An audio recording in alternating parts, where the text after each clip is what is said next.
All right, well, this might be the final day of computer science lecture as far as like required content goes. I'm gonna jump in, continue learning. I'll be back to call what I learned in a little bit. Hi guys, I've finished the last lecture of the semester, at least the reading materials and practice problems. Yeah, that came on quick. What this last today was about, it was still in that CSV unit. So,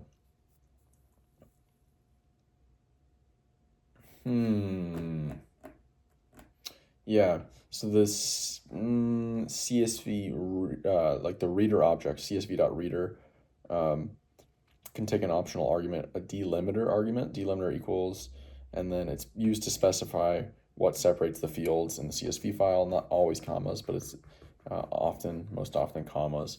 And if you don't put in that optional argument, the default value for the delimiter is a comma. Okay.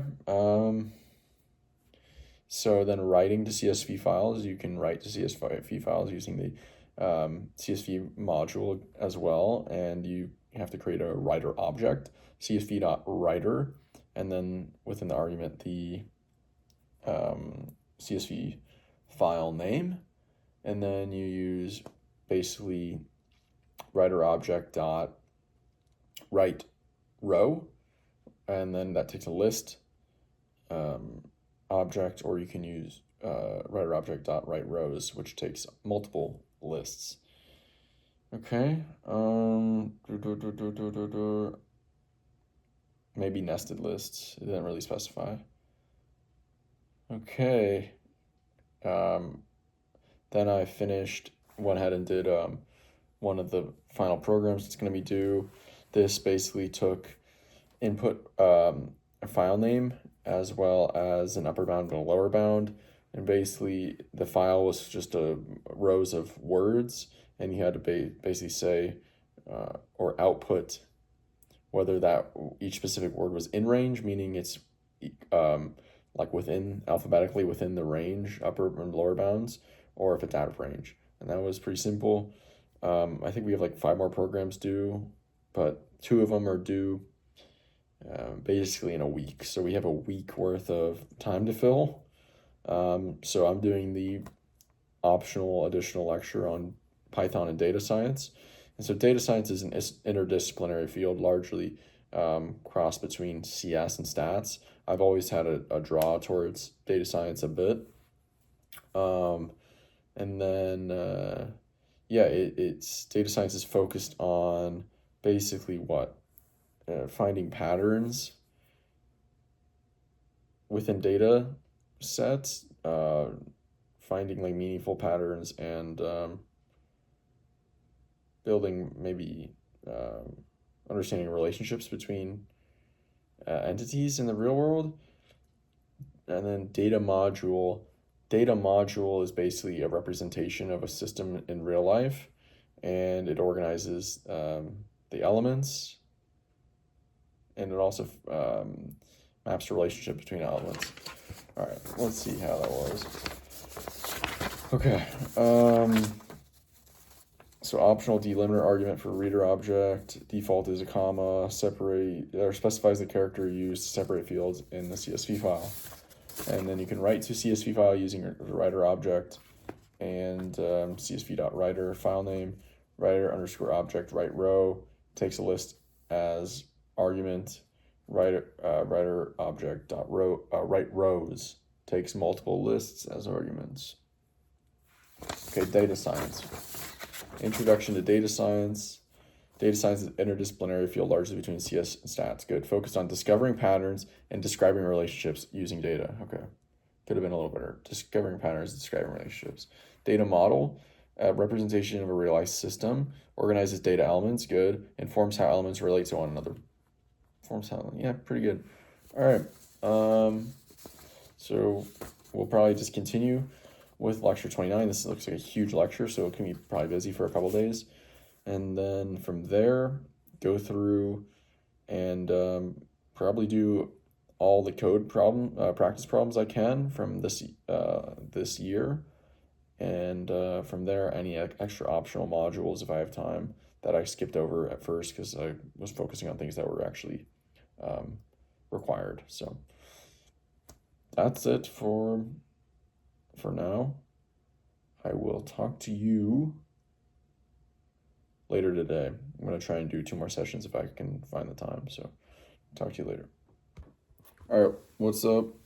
Earlier today, computer science, we finished up the final lecture on final required lecture on files, that unit on CSV files, and touching on write objects.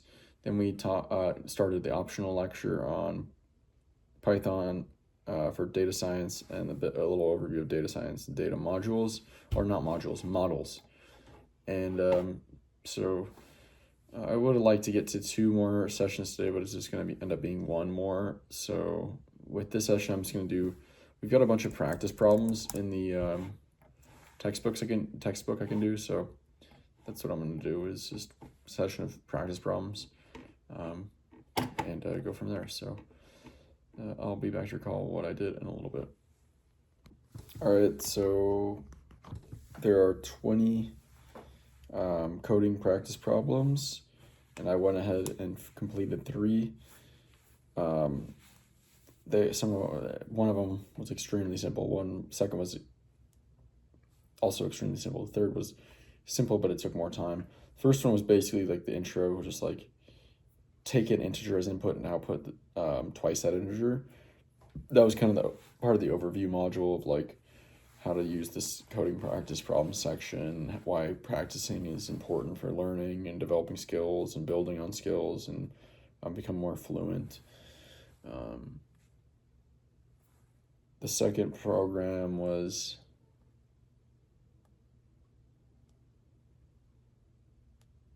what was the second program?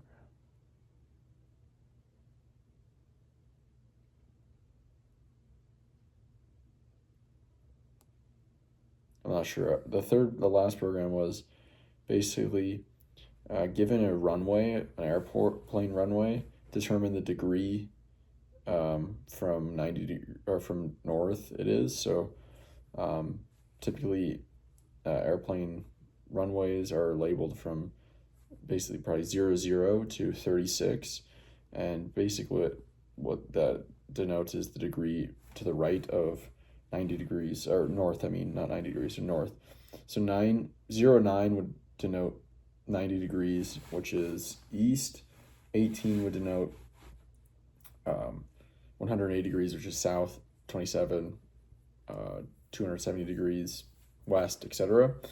And so you have to take one of these runway numbers, turn it into an output, what the degrees is, and then what direction it would be facing closest to, from north, northeast, east, southeast, south, southwest, west, and northwest. And so that one took a bit more time. What was the other program? The other program was extremely simple. Given an integer input, basically output what that is as a percentage or in decimal form. So if they gave the number 50, you would output 0.5, essentially 0.5. That's it. You didn't have to format the number after the decimal. So 57 would be 0.57. So anyway, it's really simple. We finished 3. There's 20, like I said.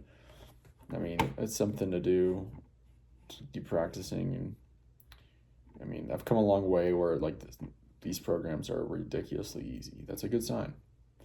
But yeah, we have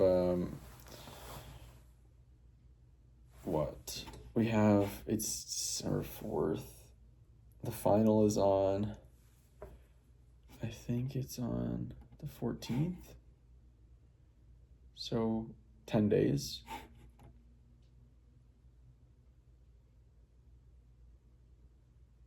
It might be the 15th actually, so 10 days-ish. At about an hour a day, it's a little less than 10 hours actually. So we have 10 hours. I mean, probably can finish almost all these practice code problems,